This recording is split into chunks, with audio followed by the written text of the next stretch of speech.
Hi, I'm Beau Humphreys, and this is the Personal Finance Show. This is week 2 of my special coming out of sabbatical COVID-19 weekly series. It's just me so far talking to the mic by myself. But I do have the next couple episodes, I'm going to have some people on from around the world just to check in with some of my personal finance people and see how the rest of the world is dealing with all of this. This is a really, I always call it weird. I say it's a weird time because it is weird.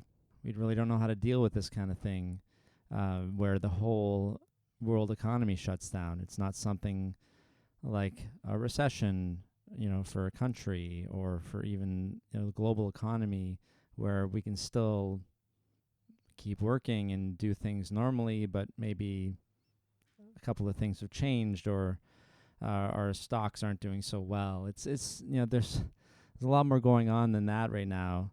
So, why am I doing these podcasts? Why did I decide to start up again?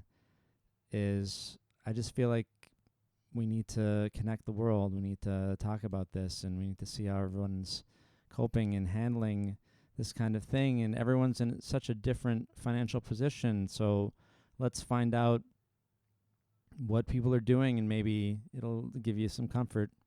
The whole purpose of having a podcast in the first place for me, share stories so that people can relate, people can feel like they're doing the right thing, or if they're not doing the right thing, they get inspired to do the right thing or find out whatever works for them. Somebody's story resonates, right? That's why there's so much content out there. So for me, that's what this is for. That's, I'm not coming out to promote anything.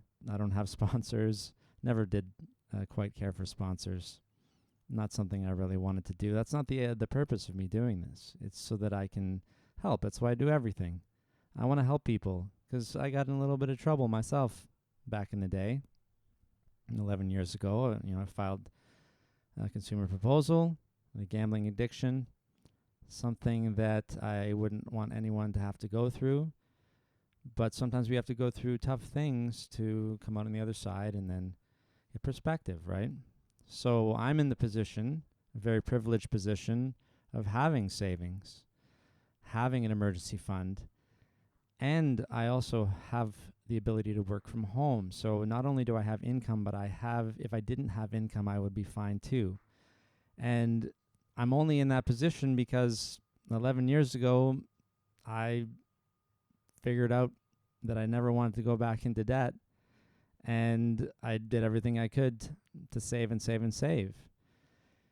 When you don't have that focus, when nobody has that conversation with you, or when the thing doesn't happen early, then it's really hard to start. I meet with people all week now on video, and people are in completely different positions. Now, they've all filed for insolvency of some kind, a proposal or bankruptcy, but some of them have great income, some of them don't, some of them are able to work from home, some of them are not. Some of them were already struggling to sort of rebuild at least like a basic savings or basic emergency fund after they filed, and they're not quite there yet, and then this thing hits, and not only do they not have the savings, but they do not have a job and any way of getting income. Now, hopefully, for them, benefits from the government will come into play and work for them. That's the whole idea, right? If everybody's in this boat, well, the government's coming in to help. But not everybody qualifies. A specific example would be if you weren't working last year and now you're an entrepreneur or working for yourself or freelancer. You have to have made money last year because they look at your previous year's income to determine whether you are someone who works. I'm not exactly sure, honestly, if they look at current, if it's not just the last calendar year in your tax return. So I wonder, like, if you started working for yourself and you're actually making decent money from January to now, and you can't do that anymore because whatever you're doing for work, for example, maybe working with people, cutting hair, tattoo artists, those are the examples that kind of come up for me because you have to be in physical contact with people to do those things, will the government consider you to be eligible for the benefit? I don't want anyone to assume that they're just going to qualify for something. I also don't want you to think that you're not going to. So, just go and look into it. At least talk to somebody in the government first before you decide that you're not. If you think you're on the line as to whether you qualify, definitely look into it. Don't go the other way and give up and think that you have nothing that you can get. But certain people definitely do not qualify for any benefits, employment insurance or the Canada Emergency Response Benefit. And this was posted, I saw a tweet from Ellen Roseman. It was a really good article about how I think it's close to 1 million people, undocumented foreign workers, other people who maybe have arrived but are in the process of getting their social insurance number even. They don't have that yet. Other people that don't qualify, like I was talking about before. There's a lot of people in Canada who don't qualify for any of these things. So I don't know, what do they do, right? There's a lot of talk about emergency funds, and I talked about mine, and I understand that I am in a privileged position. And I'm not here to tell everyone you should have done this or you should have done that. That's definitely not the place I want to be right now.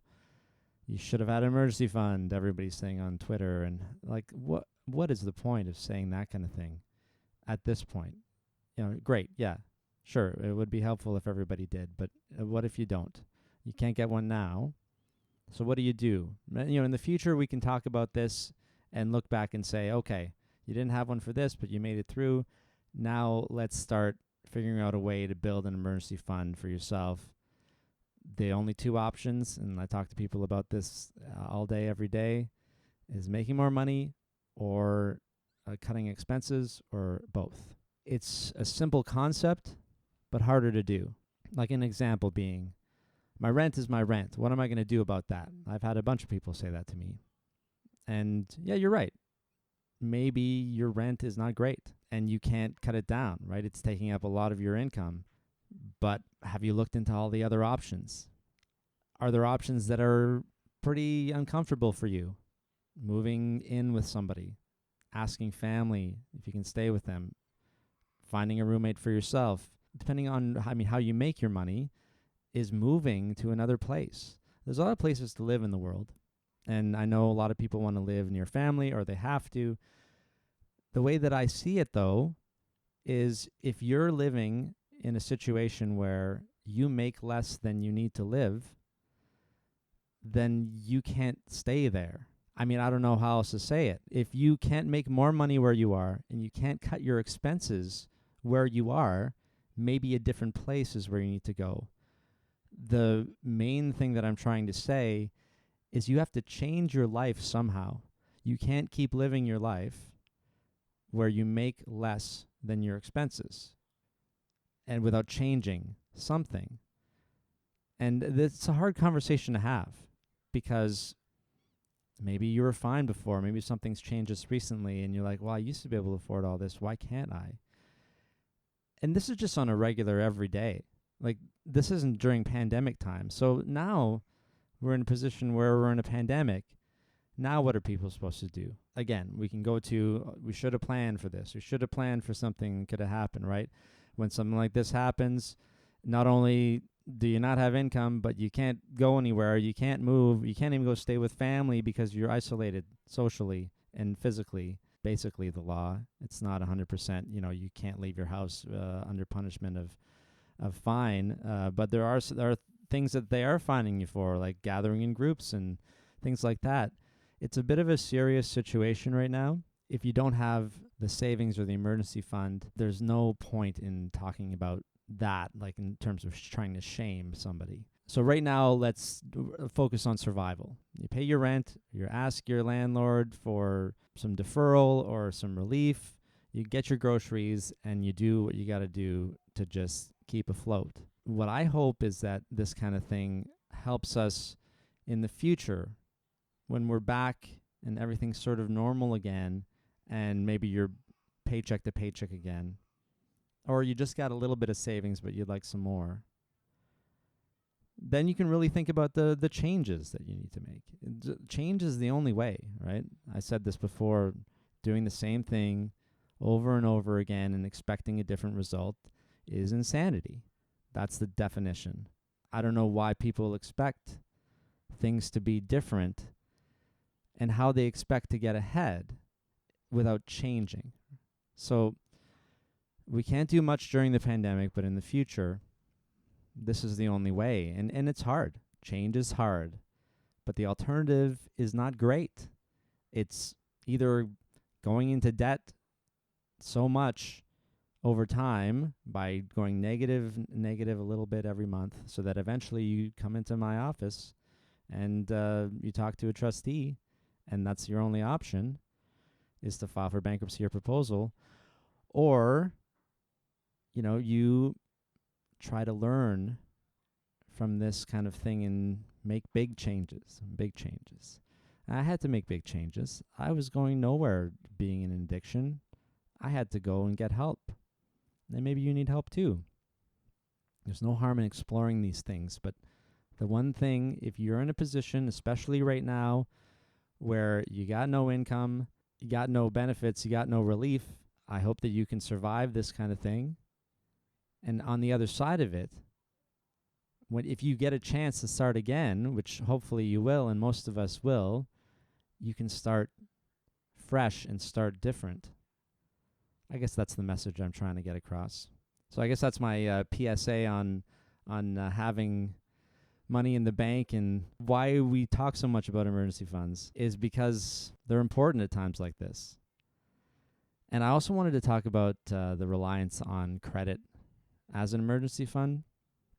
If you rely on credit as an emergency fund, that's not really like a solid contract between you and the bank.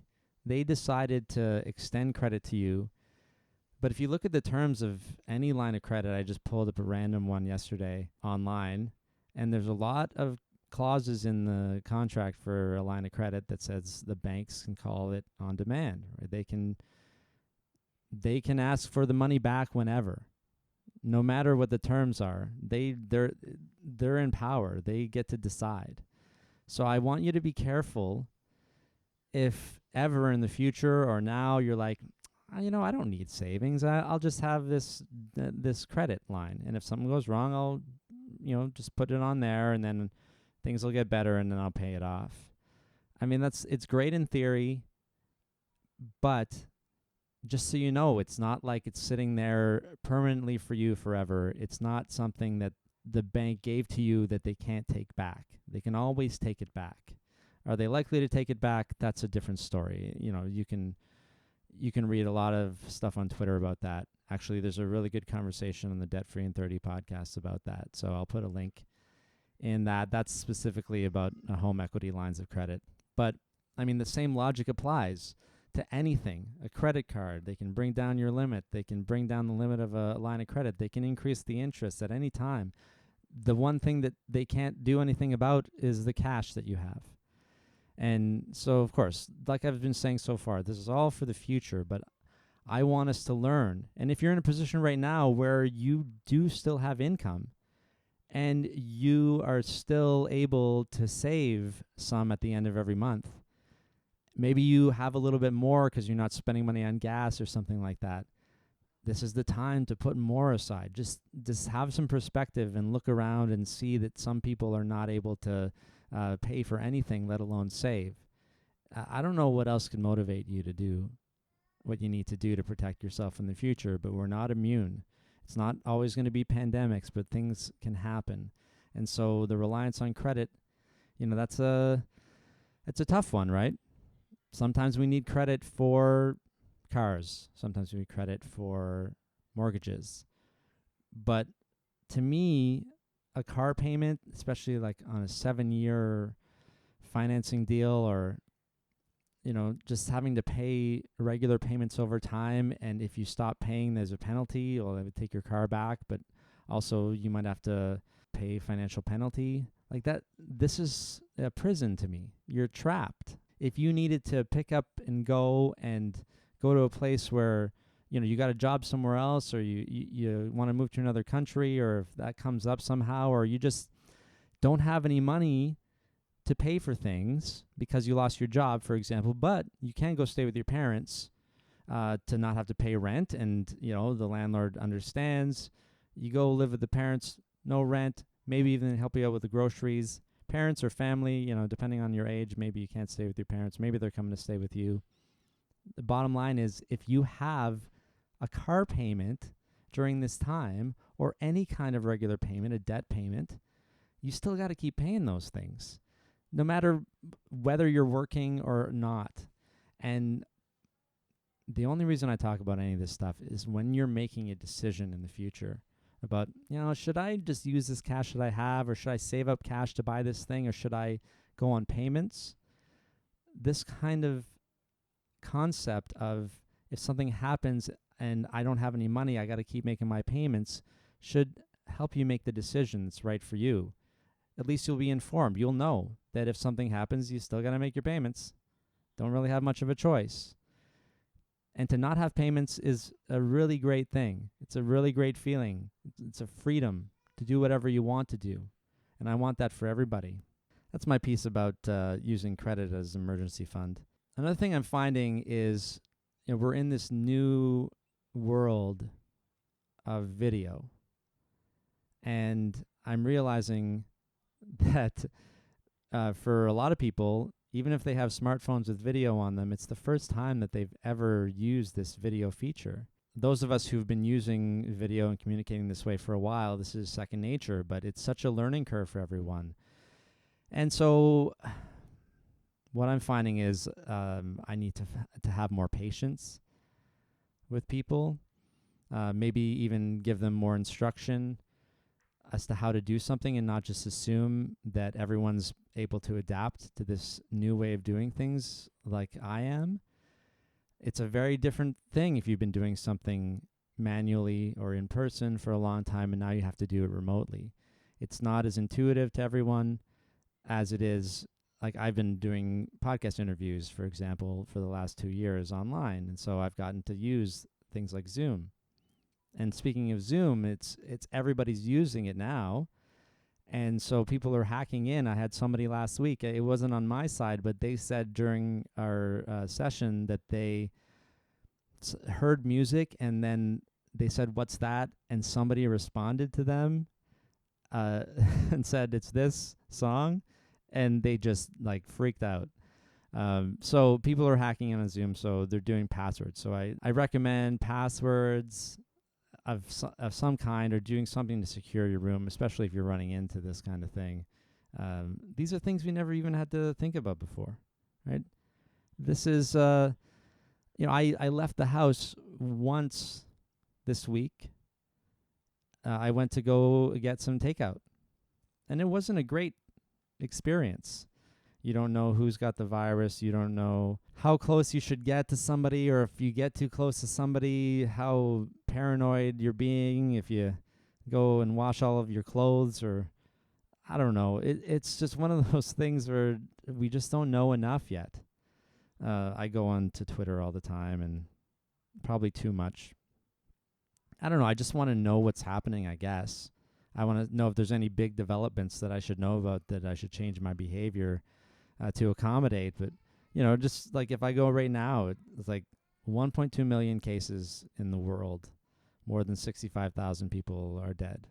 I don't know if that's good or bad, if that's like the 65,000 dead is low for what they're expecting. I'm hearing that, yes, it could be a lot more. Are these numbers doing anything to help me? Are they making me a more productive or better person, or husband, or father? I mean, I should probably check in once a day just if there's anything important, but to just go and see how many cases and deaths are there now, I feel like more and more it's just making me crazy. This is why I want to talk to people around the world, just to talk to people, to see how they're doing, to see if everyone else is going crazy a little bit too, because they probably are. Maybe talking to a couple people in different countries, in different situations, I can learn something about, how to deal with this, and maybe if you're listening, you can too. So that's my update for today. So next week I will have somebody, I'm not sure who it is yet, but one of the 3 people that I've spoken to so far. I don't know how long this is going to go on for, but as long as it does, I want to do this every week and just kind of check in with everybody, share my thoughts, try to provide information that you didn't have before, or just shed some light on it or make you think about certain things. And try not to be too judgy about certain situations. We're all, I just did a episode with Rubina Ahmed Haq, Dear Ruby. We're doing weekly updates too. It's a Dear Ruby, DearRubi.com, if you want to check that out. And Rubina had a tweet that kind of went viral about how we're in this together, but we're not in this together, because working from home is not for everybody. If you're on the front lines, you're on the front lines. Grocery stores, healthcare workers, takeout restaurants, that kind of thing. You can't work from home. We're very privileged to be able to do that. So check out that episode. Let's just keep talking about it. We're all in different situations. We are in this together, and that we're all experiencing the same pandemic, but we all have different lives and different responsibilities. Kids, you could probably just hear my son right now. There is no blanket advice for this. Use your emergency fund, use your savings. We just talked about that. It's not a blanket thing. Something to learn for the future. Yes, that's what I wanted to mention today. Something to help motivate you in the future to try to build that. But for now, let's talk about how to survive, and maybe we'll learn something from talking to people from other countries. So tune in next week to see who that is, and maybe it'll be helpful for you. So see you then.